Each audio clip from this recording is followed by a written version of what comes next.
Le mystère reste entier autour de la disparition de Delphine Jubilard. Depuis le 16 décembre dernier, les habitants et enquêteurs de Cagnac-les-Mines remuent un ciel et terre pour trouver le moindre indice qui indiquerait où se trouve l'infirmière. Interviewé par Paris Match ce vendredi 22 janvier, Philippe Pressec, l'avocat des proches amis de la jeune femme, s'est confié « Nous sommes satisfaits que les frères et la sœur se soient enfin constitués », explique-t-il d'abord. Il indique cependant que le communiqué publié le 20 janvier dernier dans lequel il demande de ne plus fabuler en notre nom et de ne pas nous mêler à vos théories a été très mal pris par les amis de Delphine Jubilard. Nous sommes moins satisfaits par ce petit jeu d'exclusivité dans leur communiqué, qui consiste à dire qui est légitime à parler en tant que proche de Delphine et qui ne l'est pas, dit-il avant d'affirmer « Mes clients sont tout aussi légitimes, par le cœur, et leur lien affectif avec Delphine. Ce sont eux qui la voyaient ou parlaient à la jeune femme presque tous les jours. » Il ajoutait également « Si est à eux qu'elle se confiait. »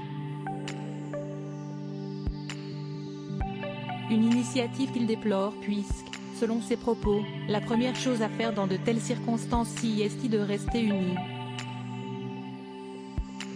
Lors de cette même interview, Philippe Pressec est revenu sur le dernier jour que l'infirmière a passé avec ses proches. Delphine était dans un état d'esprit très positif, a-t-il indiqué. Il ajoute également, elle se consacrait à la préparation des fêtes. La jeune maman venait de faire les cadeaux de Noël de ses enfants, le jour même, et en a parlé avec mes clients. Delphine Jubilard serait-elle partie de son plein gré? Même si les propos de l'avocat semblent laisser penser le contraire, cette hypothèse n'est pas mise de côté par les enquêteurs. Pour lui, si est de l'ordre de la supposition. Il précise, soit elle a disparu volontairement et sans laisser la moindre trace, ce qui semble très difficile. Soit un drame s'est produit et on est devant un crime parfait pour l'instant. Une enquête qui angoisse les proches de la jeune femme qui ont la crainte de ne rien trouver. Pour rappel, depuis le 16 décembre dernier, aucun élément nouveau n'a pu permettre d'en savoir plus sur la disparition de Delphine Jubilard.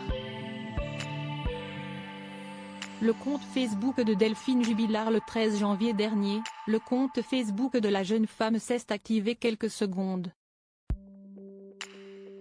Un message vide a été posté sur un groupe du réseau social. Celui-ci a été rapidement supprimé mais des utilisateurs ont pu tout de même faire des impressions d'écran, qui ont été transmises aux enquêteurs. Selon l'avocat de la famille de la disparue, il s'agit d'un simple bug.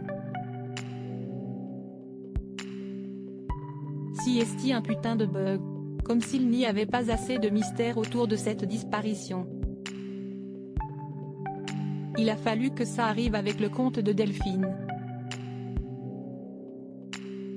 Si est la goutte d'eau de trop pour mes clients, a-t-il indiqué. Une question subsiste donc. Où se trouve Delphine Jubilard?